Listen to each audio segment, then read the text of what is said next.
안녕하세요. 오늘 이야기할 책은 책 조선 자본주의공화국입니다. 이 책은 2015년 4월에 출간해서 한국에 2017년 8월에 정발되었습니다. 저자는 영국 언론인 다니엘 튜더 제임스 피어슨입니다. 다니엘 튜더는 한국 맥주가 맛이 없다며 스스로 수제 맥주집을 차린 귀여운 악명이 있습니다. 저자들은 이미 자본주의가 된 북한을 성을 터부시했던 빅토리아 시대 영국에 빗댑니다. 모두가 하고 있지만 그것을 드러내서 말하긴 사람들이 두려워하기 때문이죠. 먼저 시장을 만난 북한입니다. 한국의 97년, 08년 경제 위기와 비슷하게 북한도 97년 대기근, 09년 화폐개혁 위기가 있었습니다. 2009년 화폐개혁 대실패로 은행과 화폐의 신뢰가 사라지고 환율이 이중이 되었습니다. 1달러를 들고 들어가서 정부 공식으로는 100원을 받을 수 있지만 실제 시장에서는 8,000원을 받을 수 있습니다. 북한은 실업률이 0인데 이는 의무 고용제 때문입니다. 그런데 이러한 화폐개혁의 실패로 남성의 월급은 바닥으로 내려가 버리고 주부들의 창업, 사업이 돈을 더 벌어 성 역할이 역전되었습니다. 북한은 한국보다 체감 월급은 적고 집값과 물가는 높은 양극화의 무법 자본주의 상태입니다.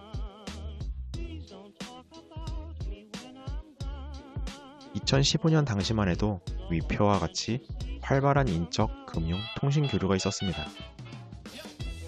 중국으로부터 북한은 세계의 공장을 물려받는 단계로 돈보다는 원자재를 선호합니다.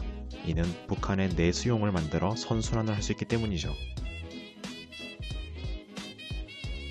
또한 은행과 화폐가 기능을 잃자 공기업들이 사내 유보금을 쌓고 지하 경제를 운영하기 시작했습니다.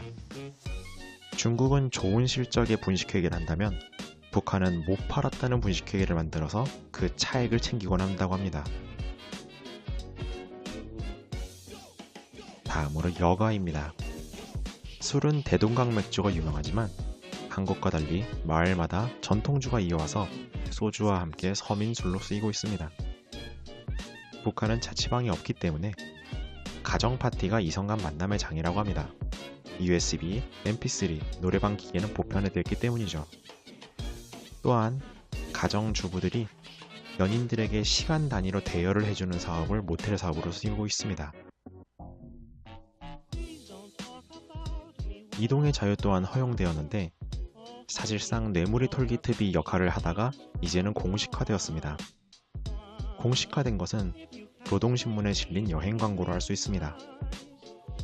대개 성년이 되고 군 입대를 하면서 기차를 처음 타게 되는데 4인 이상 마음껏 대화가 허용되는 공간이다 보니 수다가 북적인다고 합니다. 다음은 조직지도부 이야기입니다.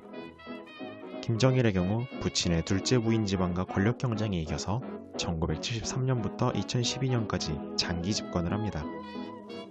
김정은의 경우 고모에게 양해를 구하고 장성택을 제거한 뒤 누이들에게 정보라인을 맡긴 상태입니다. 우리나라의 삼권 분립처럼 북한도 당, 군, 정의 표면 국가기구가 있습니다.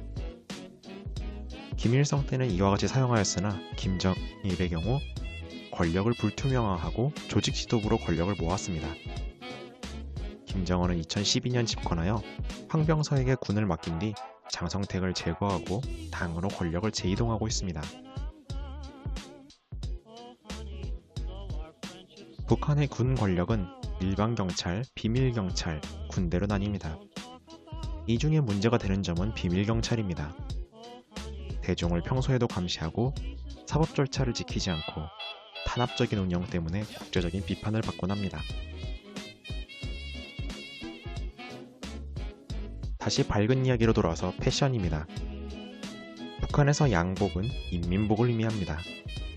패션 경찰들이 규정 내에 있는 두발 외에는 단속을 하곤 합니다. 김정일 때와 달리 김정은의 패션은 인기가 없고 리설주 여사의 패션이 인기라고 합니다. 평양하고 먼 국경지대가 패션을 선도하는데 일본에서 배로, 중국에서 육로로 옷들이 들어오곤 합니다.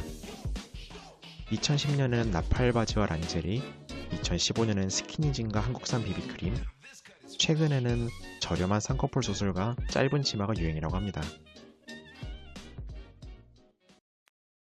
다음으로 통신입니다. 다들 대놓고 북한 방송보다 한국 방송과 라디오로 접하고 이제는 대화를 나눠도 잡혀가지 않는 수준에 이르렀습니다. 북한은 인터넷이 없기 때문에 USB로 한국 드라마 K-팝을 일주일이면 저녁에 보급하는 유통망을 구축했습니다. 한국 방송을 선호한 이유는 권선징악의 뻔한 내용이 아니기 때문이라고 합니다. 이미 탈북자 6분의 1이 컴퓨터 이용 경험이 있고 2010년부터 인터넷이 중국처럼 열릴 거라는 말만 꾸준합니다.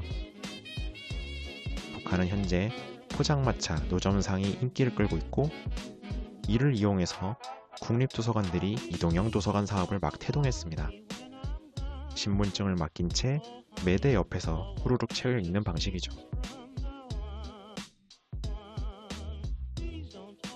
많은 개도국들처럼 일반 전화, 집 전화를 건너뛰고 북한은 바로 3G 폰으로 넘어갔습니다.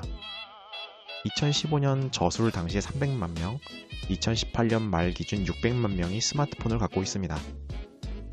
스마트폰을 통해서 주문 배달도 있고 택배도 있고 지역 간에 가격의 차이가 있는 상품의 유통 정보에도 유용히 쓰이고 있습니다. 남북한은 서로 스파이를 위한 난수 방송 그리고 일반인을 상대로 한 선전 라디오를 하곤 합니다. 서로 방해 전파를 쏘는데 방해 전파를 덜 받는 단파 방송이 많습니다. 주로 밤 시간에 여성 상인들이 국제관계 뉴스를 들으면서 무역의 기회를 고민하곤 합니다. 다음은 계급입니다. 이제는 거의 유명무실해졌지만 여전히 곳곳에 쓰이고 있습니다. 교통통신의 발달로 국경지대의 정보, 물류 기득권은 점차 와해되고 있습니다. 요약 페이지입니다. 영국 기자 둘이 취재한 2013년부터 2015년의 북한 모습을 보았습니다. 적자 생존의 모법천지이자 금권주의가 팽배한 상태입니다. 신흥 자본 세력은 체제의 전복이 아닌 신분 상승을 바랄 뿐입니다. 정권은 유지된 채 점진적으로 국가가 개방되어 5에서 8% 성장할 것이라고 저자들은 예측하곤 합니다. 이상 책 요약을 마치겠습니다. 감사합니다.